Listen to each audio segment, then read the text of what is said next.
స్పర్శ దీక్షను కుక్కుట దీక్షయని, నయన దీక్షను మత్స్య దీక్షయని, స్మరణ దీక్షను కమట దీక్షయని కూడా పిలుస్తారు.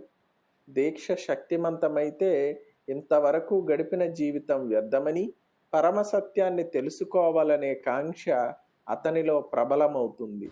అనగా తిరిగి జన్మ ఎత్తుతున్నాడన్నమాట. గాయత్రీ మంత్ర స్వీకారమైన వెనుక ద్విజుడగుచున్నాడు, అనగా రెండవ జన్మనెత్తినవాడు. గ్రుడ్డు పైనున్న పెంకు గ్రుడ్డు లోపలున్న పిల్లను కప్పివేస్తున్నట్లుగా బ్రహ్మతో అతనికి గల తాదాత్మ్యాన్ని అజ్ఞానం కప్పివేస్తుంది. పక్షి పిల్లను పొదుగునట్లుగా గురువు దీక్షనిచ్చి అజ్ఞానమనే పెంకును బ్రద్దలు కొడుతున్నాడు. నిజరూపాన్ని గుర్తెరుగునట్లు చేస్తున్నాడు. గ్రుడ్డు నుండి పెకలించుకుని పిల్ల బయటకు వచ్చి ఆకాశంలోకి దూసుకొని పోతుంది. అనగా రెండు జన్మలున్నాయా? లేవు.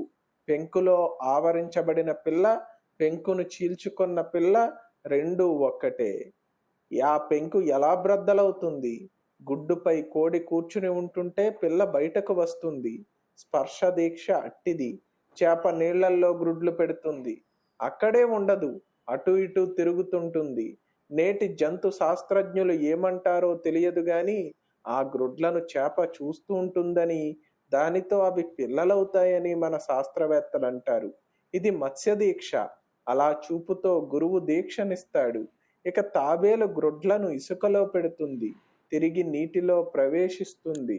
దాని తీవ్రత వల్ల అవి పిల్లలవుతాయి. అలా గురువు స్మరించడం స్మరణ దీక్ష.